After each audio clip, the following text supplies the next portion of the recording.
The genetics here are pretty unique. They're some of the descendants of the originals that were brought over by Otatitsi back in the 1800s, some of the last free-roaming bison in the state of Montana. When the herd grew to a number and used to free range here in the Flathead Valley, they grew to a number of around 700 animals. When allotment was forced upon the reservation, the land was no longer free and available for free-roaming livestock. So at that point, the Allards and Pablo herd at that point, they were forced to round them up and sell them off.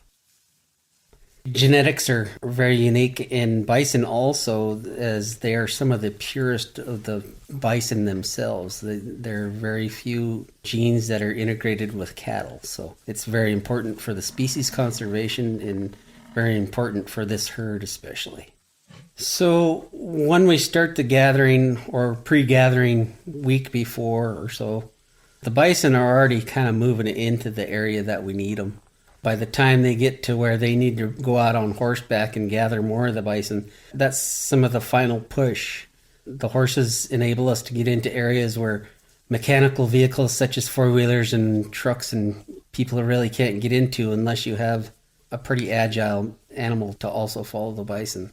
When they use the horses, it's more of a slow push for this herd. We try to work them as slow and calm as possible. And that way we don't have big runaways on it. And that ends up either hurting the animals themselves or some of the infrastructure on the bison range. They used to use the horses to run them down the chute system when they first cut them out of their herd. And they ran them at a full gallop. It was a high-stress situation both for the guys that were working the animals and cutting them and for the bison. In the past, I had seen several animals break legs doing this, and once they break a leg, we have to euthanize them. The low-stress handling was brought to us prior to our management of the bison range again. We were basically taught by the same person that taught Fish and Wildlife Service in the years previous, before the management takeover. It's a way to reduce injuries on both the people working the bison and the bisons themselves. We don't stress the bison out as we bring them down into the chute system, and everything goes a lot smoother for both the animals and the crew working them. It saves so much time, and it is so much easier on the animals, both health-wise and anxiety-wise. The corral was designed in order to keep the animals from escaping, basically. Their old corral systems were railroad ties and rough-cut lumber. It was old and outdated. Everything was manual on it, and it was a slow process. The new corral system that's in place now was built into the 90s, and it was constructed by the Fish and Wildlife Service workers themselves that worked here. But the Fish and Wildlife Service had gotten some surplus guardrails and I-beams, and they decided to use them instead because they were probably the best materials you could use without breaking down in a couple of years. Their longevity has stood the test of time and is still going strong. So it was probably a really good choice in materials and design. There are some things that we do want to change on it a little bit here and there just to make it run a little smoother, but in all, it's a really good design. So once we get them to the corral system, which is in parts, you've got larger holding pens as part of some of the rotational grazing areas, but we can contain them in there for a day or two before the bison roundup. This way it gives us a way of keeping them all together, and so we can pull the herd apart into smaller portions when we work them. Once we start breaking them down into smaller herds, we bring them down into the chutes themselves. They get run through a chute system where it starts out in sorting. They're sorted off to a couple animals at a time, and then they are brought in to the chute system itself. The first spot they're going to stop is what we call the hub. That's where we kind of sort off the animals individually. Here's where we first get the identification from either the microchip and or the ear tag if we can get close enough to them. And that way we can link them back to the database from the past history.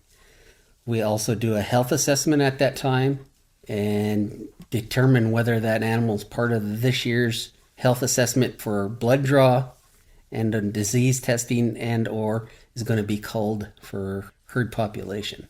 Not all of the bison will go through the squeeze chute. Some of them are just slated to go right straight back to the range after they come in. It's more we get a check-in with them basically. It tells us that they're still alive and they're still how they're doing health-wise and body-wise.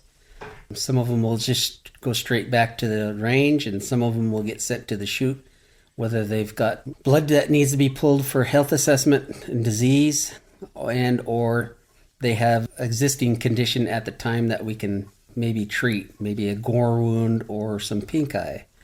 If we catch the pink eye soon enough, we can save the bison's eyesight. If not, they will have an ulcer on one eye or the other, and so they will lose partial sight out of that eye. It's a way for us to kind of manage our herd and try to keep them as healthy as possible. Most of the bison that are auctioned off go to private herds. They add to their genetic pool and or give their herds a genetic boost. We do have a few that end up going to slaughterhouses for meat sales also.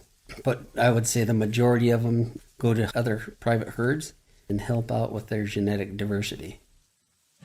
Our goal for auctioned animals is purely random. What we do look at is the age structure classes and see what we have kind of a surplus in. I like to keep my herd about 50-50 in sexes, and then also you got to keep about a third old animals, a third medium aged, and a third young. So for the herd health itself, it's population dynamics, family wise, it helps out keep a stable herd. You keep enough old animals in the herd to teach the young animals the ropes basically as they grow up. If you've got a good herd and they're not causing problems, more than likely is going to be passed down to the younger generations. And it keeps a hierarchy in the breeding status also. Not all of your older animals are going to be breeding, but if you got too many bulls in there, you're not producing a lot of calves. If you have too many cows in there and too few bulls, then your genetics are going to get squeezed down to just several single lines, and so your diversity in genetics is going to shrink also. So if you keep that mix in there, you keep a healthy herd. If we weren't doing the gathering, we wouldn't get the information that we do off of the herd. The health implications alone could be devastating. If we don't do this type of thing with this herd, we could be missing out on something that's slowly creeping into the herd, whether it's bacterial or viral or hereditary that's going on also. It could end up having far-reaching health implications for the herd themselves.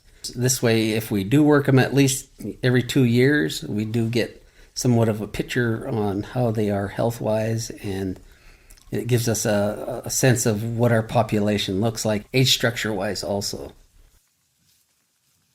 The management of the Bison Range push was started clear back in the 80s when I was still in school.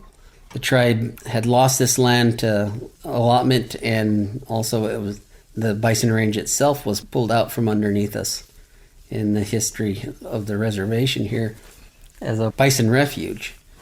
So in order to get all that back, and that's just tremendous for the tribes themselves. It symbolizes the very beginning when a tribal member brought the orphaned calves back. It's kind of come full circle. So, we've got the herd back, we've got the land back, and it means a lot to the tribes, and it means a lot to me to be the one in charge of running the herd. So it's just a tremendous opportunity for us all. That's a testament to the people that work with the tribe and the dedication of the people that come in and volunteer for us. I mean, we've got top-rate people working in these fields, and it's a chance for us to prove this.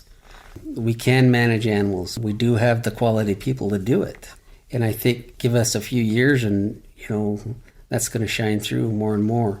It's a kind of a testament to the wildlife program and the tribe in itself is we were given a chance to redo it. So let's capture that and run with it.